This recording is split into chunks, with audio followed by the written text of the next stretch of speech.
et action. Salut à tous et bienvenue dans le journal de Barbara. C'est avec une crève monumentale que je vous dresse la liste des 10 livres à offrir à Noël. Tenez-vous prêts, c'est parti!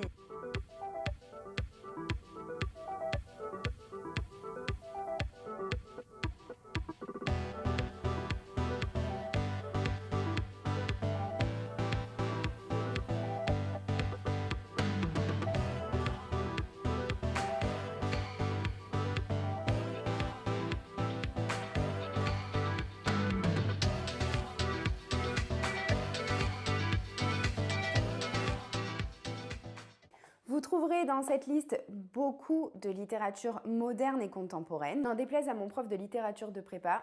Salut Emmanuel. Et c'est une liste non exhaustive. Alors tout d'abord, je vous recommande un roman qui a maintenant quelques années et qui a été écrit par une autrice marseillaise. C'est La mort naturelle d'Agnès Olive. Alors comme vous pouvez le voir, je l'ai lu maintes et maintes fois. Le livre est littéralement fracassé. C'est l'histoire de Marie, une professeure d'université qui a toujours été rebelle et qui trouve l'amour parfait, c'est l'amour interdit dans les bras du mari de sa meilleure amie. Alors on n'est pas franchement sur une histoire de mœurs. Franchement, je l'ai dévoré plein de fois depuis que je suis adolescente. Je recommande à 100%.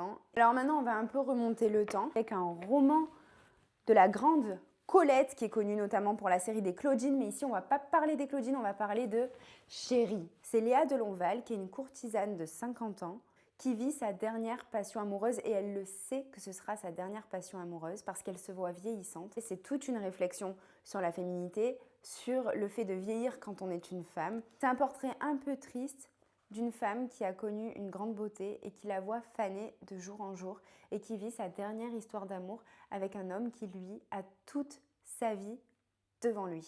Quel intellectualisme! J'ai l'impression de repasser mes cols de prépa. Des bons souvenirs! Et maintenant, j'aimerais vous parler d'un roman qui est sorti cette année et qui s'appelle La guerre par d'autres moyens de Karine Thuil. C'est l'histoire plutôt triste de Dan Lehmann, qui est un ancien président de la République qui sombre dans l'alcoolisme. Ça, c'est le début du roman. Parce que ce roman aborde de nombreux sujets, de nombreux thèmes de société. C'est un sujet qui explore le féminisme, le milieu du cinéma, les jeux de pouvoir, les addictions. Je ne peux que vous recommander cet auteur. Je pense que c'est mon auteur préféré de ces 10 dernières années. Et si vous voulez me faire plaisir à Noël, je vous en supplie, vous m'offrez son prochain roman. Oui, je sais qu'elle l'a pas encore écrit, mais vous vous débrouillez.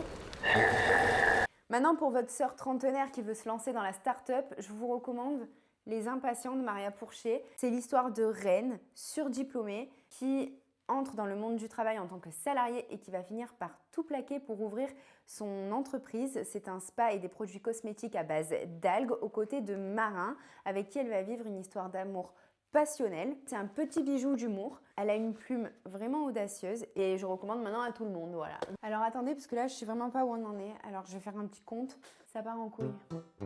Je fais un petit ordre dans ma tête. Et maintenant on va explorer la santé mentale avec Rien ne s'oppose à la nuit de Delphine de Vigan. Je prends soin de mes livres. Désolée les puristes si ça vous choque, mais c'est comme ça. C'est l'histoire tristement autobiographique de son auteur. C'est l'histoire de sa maman qui a souffert de troubles bipolaires. Delphine de Vigan dresse le portrait de cette maladie, de l'enfance de sa maman jusqu'à sa mort, jusqu'à son suicide malheureusement. Et je vous spoile pas, c'est le début du livre, alors commencez pas. C'est un hommage à sa mère. Elle nous plonge au cœur de son quotidien, de ce que ça fait d'être élevée par une maman qui souffre d'une maladie mentale, par une maman qui souffre tout court. Je ne peux que vous recommander Rien ne s'oppose à la nuit. C'est tout, j'ai pas d'autres arguments, si ce n'est que c'est un roman important, c'est un roman nécessaire sur la mémoire, sur les souvenirs familiaux, sur la maladie mentale. C'est un livre qu'il faut lire. Et maintenant, on va partir du côté du cinéma, pour votre tante qui adore le cinéma, tout simplement, avec un roman, un gros pavé, mais qui se lit comme un rien, tellement il est passionnant. C'est Blonde de Joyce Carol Oates. C'est la biographie de Marilyn Monroe. On apprend des choses sur elle, sur le monde du cinéma. C'est un roman qui, en plus de parler de Marilyn Monroe, cette grande icône du cinéma, explore de nombreux thèmes, puisqu'il aborde les thèmes de la féminité, des violences sexuelles qu'on peut vivre dans le cinéma.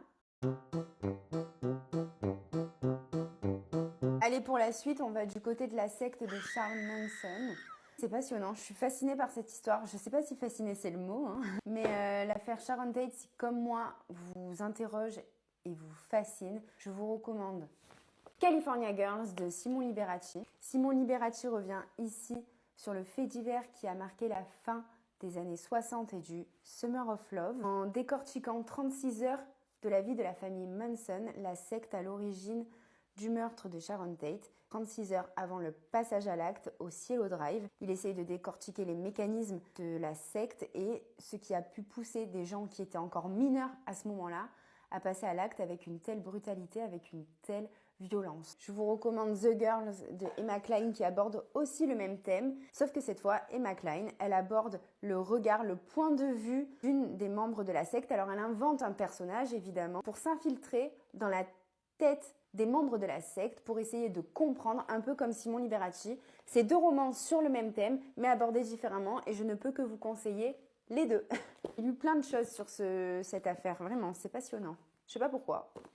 C'est une petite fixette, une petite obsession, voilà. Pourquoi je mets mes lunettes à chaque fois que je sais pas quoi dire? Je sais plus où on en est, je sais même pas si on est à 10 livres là. Pour le dernier livre que je vous recommande, ce sera une pièce de théâtre, c'est Lorenzaccio de Musset. C'est une pièce de théâtre qui à la base était destinée à être lue dans un fauteuil. Finalement, elle a été montée, il y a eu des spectacles, notamment avec Francis Huster dans le rôle de Lorenzaccio. Personnellement, c'est ma préférée, elle est incroyable. Elle prend place en 1537 dans la Florence des Médicis. Et c'est l'histoire de Lorenzo qui projette en secret l'assassinat d'Alexandre de Médicis. Si je dois vous recommander une pièce de théâtre, c'est celle-là. Je vous le recommande à 100%. Je l'ai lu en terminale perso et j'avais adoré. Et je crois que je l'ai relu il y a quelques années. Là, ça fait un petit moment que je ne l'ai pas relu. Il faudrait que je m'y replonge. C'est ma pièce préférée. Un petit bonus parce qu'à chaque vidéo, je me sens obligée, ça me rassure, de faire un hommage à ma sœur. Donc je vais encore faire un hommage à ma sœur. Je vais vous parler de La femme de ménage parce que le film va sortir dans quelques semaines à l'occasion des fêtes à Noël. C'est un suspense insoutenable. Je ne l'ai pas encore une fois sur moi parce que en fait c'était ma sœur qui me l'avait prêté. Ou non, c'était Marine, la copine de Léo, mon frère, qui l'avait prêté. J'avais mangé, j'ai faim. Bon, je vous recommande La femme de ménage. Lisez-le avant la sortie du film. Voilà, c'était pour le petit hommage à ma sœur parce que c'est son livre préféré et j'adore ce livre aussi. Donc j'avais envie d'en parler pour lui faire plaisir. C'est la fin de cette vidéo, je vous remercie de l'avoir regardée. J'espère que ça vous aide pour vos cadeaux de Noël ou pour trouver des idées pour vous-même. N'hésitez pas à vous abonner à ma chaîne et dites-moi en commentaire quels sont vos livres préférés. Et aussi faites-moi des recommandations de vidéos que vous aimeriez que je fasse parce que je suis un peu en manque d'inspiration.